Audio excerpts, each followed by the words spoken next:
नमस्कार दोस्तों, मैं राकेश तिवारी स्वागत करता हूं आपका मानसरोवर न्यूज सीमांत की आवाज में।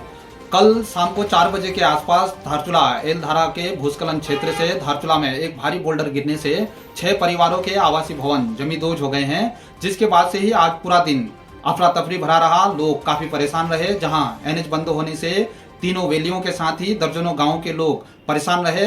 ठीक इसी तरह से धारचूला नगर में तवाघाट चौराहे में प्रशासन के द्वारा यहाँ पर व्यवस्थाओं को दुरुस्त करने के लिए ट्रैफिक को भी रोका गया, जिसके चलते मुश्किलें और ज्यादा लोगों की बढ़ी हुई थी। ऐसे में प्रशासन के द्वारा कल शाम से ही यहाँ पर दर्जनों परिवारों को रेस्क्यू कर सुरक्षित स्थानों पर भेजा जा रहा है।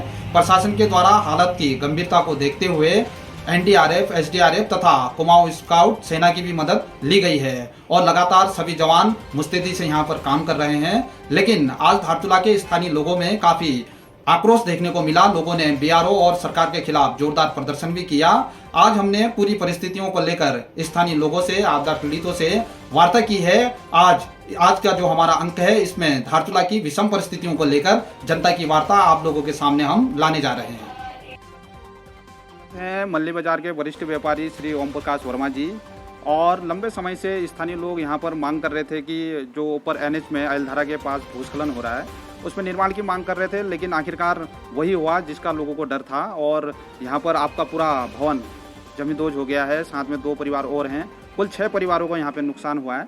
तो आपसे मैं ये जानना चाहूँगा कि आप लंबे समय से मांग भी कर रहे थे और वास्तव में ऐसा दिन भी आया कि जब हमारा पूरा घर जमींदोज हो गया है, तो इसको लेके आप क्या कहना चाहेंगे, और प्रशासन और इनकी पूरी जो हमारा सिस्टम है उसको क्या कहना चाहेंगे आप? देखिए, सारी जिम्मेदारी तो प्रशासन की होती है, शासन प्रशासन की, और जो है बीआरओ कार्यकारी संस्था है, उन लोगों ने बहुत हल्के से इसको लिया। पिछले वर्ष भी पूरे हमारे मकान में मलबा भर गया था, तो उस बार भी, उसके बाद भी मैंने कई बार उनको जो है ज्ञापन दिया, फिर भी जो है उन्होंने कोई कार्रवाई नहीं करी। और जाड़े के दिनों में वो लोग आंख बंद करके सोए रहे, जबकि जो है एनएच है, इवन मुख्यमंत्री तक guest house, NHPC guest house में रहने के लिए जाते हैं, ठीक है, जब वो आते हैं तो, तब भी ये लोग कोई ध्यान नहीं दे रहे हैं। बताइए। तो हमारे साथ महराज गर्ब्याल जी भी हैं, जो इस क्षेत्र की समस्याओं को लेकर के हमेशा ही बात करते हैं। तो आप दाजू, आप कैसे देखते हैं ये पूरे मामले को कि जो निर्माण कार्य में देरी हुई या ये हादसा टल भी सकता था, इसको लेके आप क्या कहना चाहेंगे? देखिए, इसमें कोई शंका ही नहीं है। विगत 3 वर्षों से इस त्रासदी से जो है पूरा बाजार दहशत में था, और मल्ली बाजार तो वाकई आपदाग्रस्त क्षेत्र एक तरीके से विगत वर्ष ही घोषित कर दिया था।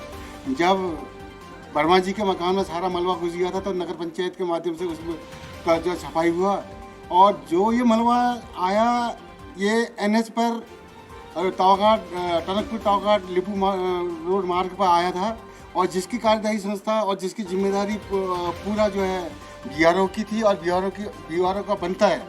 और गत वर्ष में जो है बीआरओ के द्वारा एससीसी कंपनी को जो है ये ठेका दे दिया गया, और जिसका कटान का कार्य आप स्वतः देख रहे हैं, बल्लापुर से लेकर तवाघाट तक हो रहा है।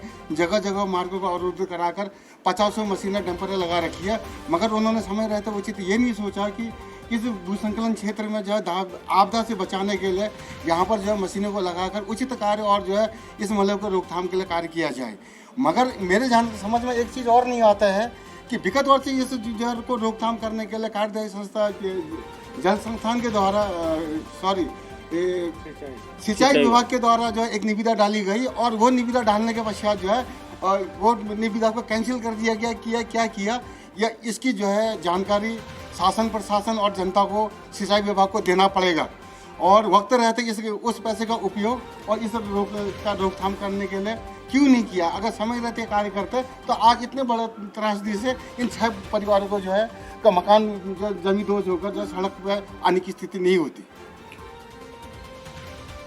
और मैं ठीक उसी स्थान पर हूँ जहाँ पर कल वर्मा परिवार का पूरा मकान जमींदोज हो चुका है। उनके साथ ही 6 परिवारों को भी, कुल मिला के 6 परिवार यहाँ पर उनके आवास जमींदोज हो गए हैं।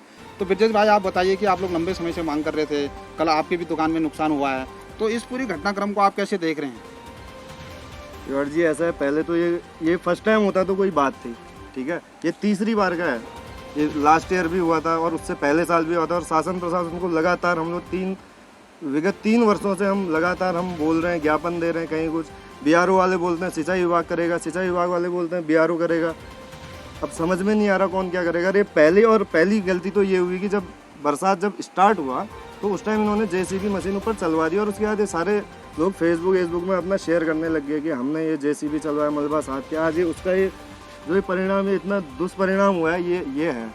अगर ये पहले करते और यहाँ पे कोई मजबूत सी मतलब दीवार लगाते तो आज ये मुसीबत नहीं आती। और ये पीछे पूरा मकान पूरा धस चुका है और अगला टारगेट मेरा मकान है जिसमें हम अभी खड़े हैं और अभी भी हम बहुत डेंजर जोन में हैं। और लगभग ये ऊपर जो है पूरा NH है, ये नेशनल हाईवे, और वो भी अंतर्राष्ट्रीय सीमा जो चीन तिब्बत को जोड़ती है, वहाँ बॉर्डर तक जाती है। लगाओ बीआरओ ने इसका ध्यान नहीं रखा तो हम तो ये आम नागरिक ही लगाओ, हमारी कोई सुन ही नहीं रहा है यहाँ पे। अब करें तो क्या करें। तो धारचूला अब आपके मल्ली बाजार में भी आपकी दुकान तक भी शटर वगैरह में दिक्कत हुई है? ये शटर पूरा अंदर जा चुका है, नीचे दुकान है इसके नीचे, और लगभग है 5-7 लाख का माल है, वो सब खत्म हो चुका है। अब तो इसका जिम्मेदार कौन रहेगा? हमारा तो लगभग रोजी रोटी सब खत्म हो चुका है, जो हमारा जो ये रोजी रोटी ये वो, अब क्या करेंगे हम? तो आप क्या मांग करना चाहेंगे सरकार से और प्रशासन से? पहले तो जो ये आनाकानी कर रहे थे ये रोड बनाने के लिए, और ये शायद हिलवेज कंपनी का बता रहे हैं काम, जो जुलाई फर्स्ट वीक मतलब बरसात स्टार्ट होते टाइम ही उन्होंने मशीन चलाई, पहले तो इन पर कार्रवाई हो। और उसके बाद अदरवाइज हम ये जो यहाँ पे जितने भी ये मोहल्ले में हैं हम सब कोर्ट जाएंगे, सीधी बात है, हम केस करेंगे, हिलवेज कंपनी हो चाहे बीआरओ चाहे कुछ भी हो। तो आप सरकार से क्या मांग करेंगे? आप सरकार से बस यही कहेंगे कि अभी इसको बहाल किया जाए, लेकिन अभी तो बहुत डिफ़िकल्ट है यहाँ पे। लेकिन जैसे पिछले साल अनदेखी करी इस साल नहीं करना चाहिए। सरकार से बस यही मांग है। अब जो हो गया सो हो गया, अब हम क्या करें, हम सब जेल ही रहे। अपने बीवी बच्चे लेके दूसरे तीसरों के मकान में चलो 1 दिन 2 दिन चलता है। पिछले साल भी हम लोग 10-15 दिन दूसरों के घर में रहे, अच्छा लगेगा क्या? और इससे अब हमारे दिल में क्या बीत रही होगी तो हम ही जानते हैं। कोई सोच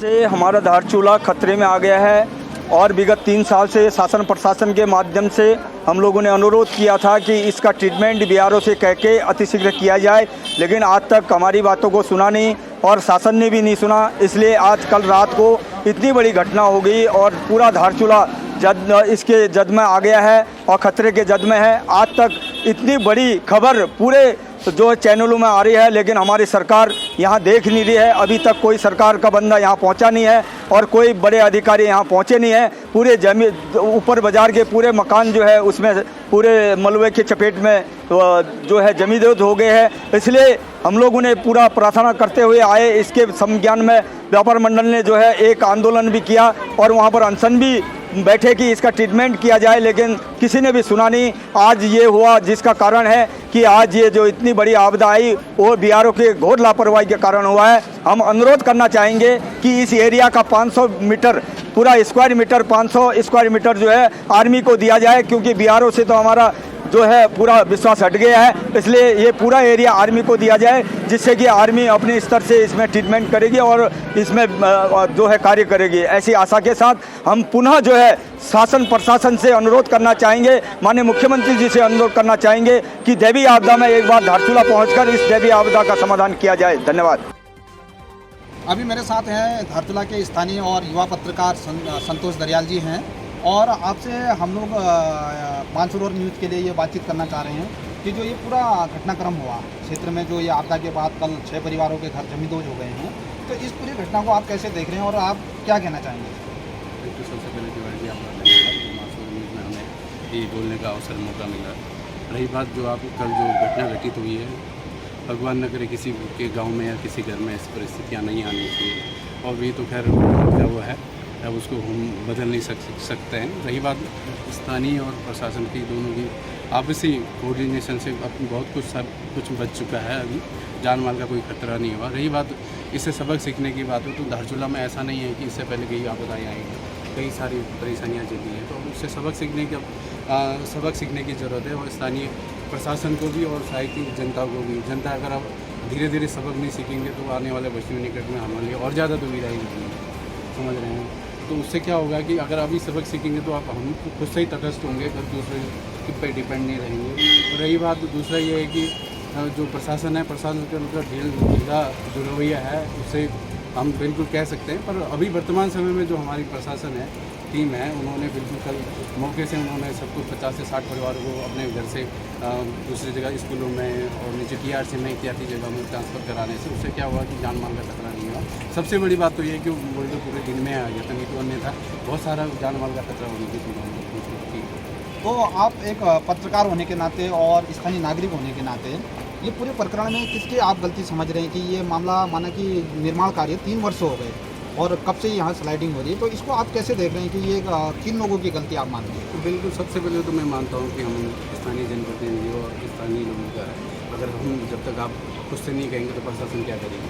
रही बात प्रशासन तो ढीला रवैया पहले से शुरुआती रही है। रही बात BRO और ये जो नई कंपनी हिलवेज है, इनके बीच में क्या कोऑर्डिनेशन है क्या नहीं है, इस बारे में तो आपको और हमको ज़्यादा जानकारी है नहीं और ना ही स्थानीय लोगों को पता है। तो जब इनके बारे में अगर समय से पहले अगर ये निर्माण कार्य कर दिया होता है या इसे रोक दिया होता तो आज इतनी बड़ी घटना नहीं होती धारचूला में।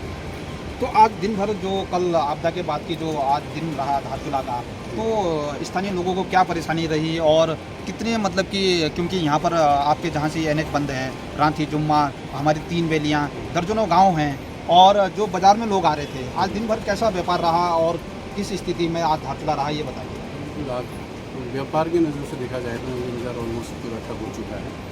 वहाँ से अभी ये अनवर चौक से आगे को पूरा बैरिकेड लग चुका है और अनवर चौक से नीचे से जो हमारा ये अपना क्या बोलते हैं तहसील रोड वाला है, उस रोड को खोला गया और नेपाल रोड खुला हुआ है। स्थानीय लोग और रही बात गाड़ी को भी आगे रोक दिया जा रहा है, जिससे क्या बोलते हैं जो आम जनता है उनको धारचूला आने में भी परेशानी हो रही है। रही बात इससे यहाँ बोल्डर आने से वहाँ से जो अपना ये गरबाधार है और इधर दारमा है, श्यापुरी है, इत्यादि जितने गाँव हमारे तीनों एरिया से जो आने वाले हैं वहाँ भी रास्ता अवरुद्ध होता है, तो लोग बाग आ नहीं पा रहे हैं। और यही बात क्या अब स्थानीय धारचूला एक्चुअली में इन सारों का बीच है, तो यहाँ से रसद सामग्री, खाना, राशन पानी इत्यादि और जैसे जिन को मेडिकल की सुविधा है तो सबसे पहले इधर ही आएंगे और यहाँ से जाँच करा के तो आगे ट्रांसफ़र करा जाएगा। बाकी ऐसी यहाँ से स्थितियाँ काफ़ी व्यापार में बाधित हुई। रही बात और कल जो प्रशासन ने कार्य किया उसके लिए हम उनको हेड्सअप कहते हैं। और रही बात वो दूसरा प्रशासन ने जो आर्मी, SDRF इत्यादि सारे जो हमारे कुमाऊं के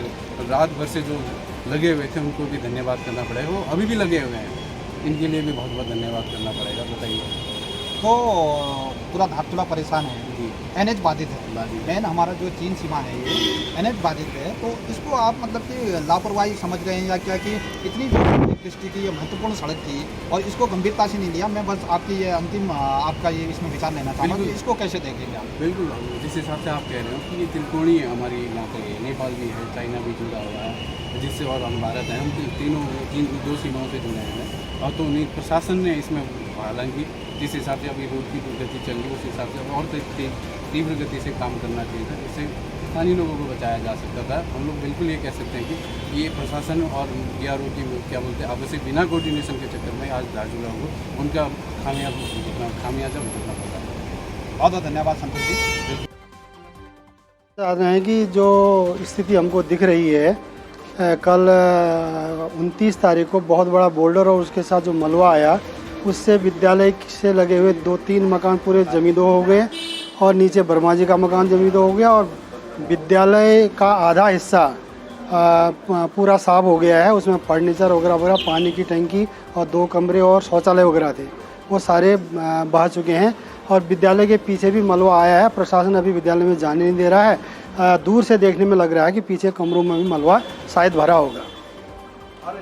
अभी आप लोग जो विद्यालय में लोग रहते थे, आप लोग रहते थे, तो अभी आप लोग कहाँ शरण लिए हुए हैं और कैसे आप लोग रहते हैं? हम लोगों ने इस ऊपर की परिस्थिति को देख करके 6-7 दिन पहले ही विद्यालय को अपने ही विवेकानंद विद्या मंदिर में शिफ्ट किया है। ऐसी व्यवस्था बनाई है, वहाँ संचालित हो रहा है विद्यालय और विद्यालय में अभी कोई भी परिवार रह नहीं रहा था, इसलिए जनहानि किसी प्रकार की अभी नहीं हुई।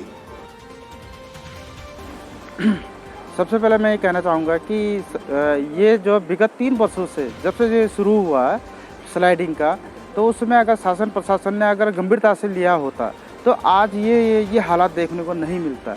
और आज हमारे जो है पूरे 20-25 परिवार प्रभावित हुए हैं और इसके साथ ही साथ धारचूला बाज़ार में मल्ली बाज़ार और खड़ी गली जो है पूरा प्रभावित है। और आज शासन प्रशासन की गंभीरता से कार्य न होने के कारण, अनसुनी करने के कारण जो है आज हमें ये नतीजा देखने को मिल रहा है। तो ये तलकोट क्षेत्र में जहाँ आपका अपना निवास है, इधर से कितने परिवार अभी शिफ्ट हो रहे हैं या हो चुके हैं?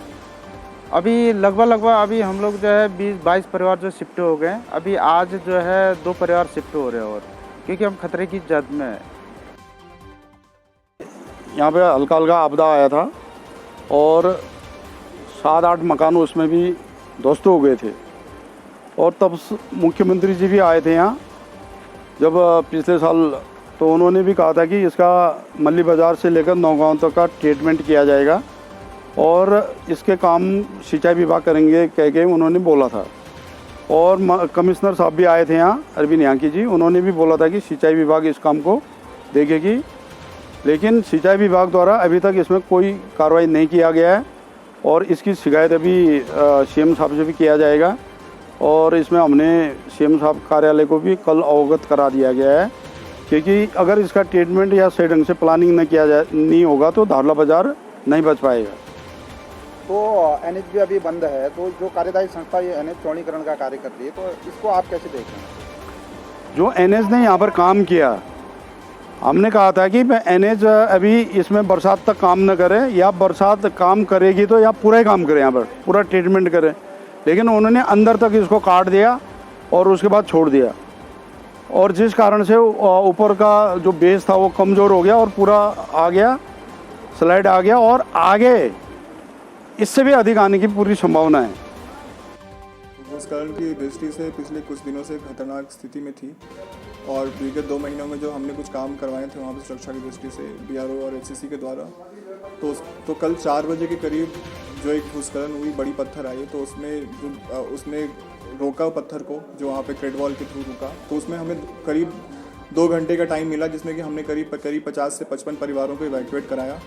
उसके बाद जब बड़ा पत्थर आया तो 3 घर ध्वस्त हो गए, परंतु उस इवैक्यूएशन के कारण ये हुआ कि कोई भी जनहानि नहीं हुई, किसी भी जनता का डेथ नहीं हुआ, जिसके लिए हम फॉर्चुनेट हैं। और लोकल लोगों का भी हम धन्यवाद देते हैं कि उन्होंने उस बीच में हमारा सहयोग दिया और बहुत त्वरित मतलब बहुत जल्दी से लोग इवैक्यूएट हो गए जगह पे।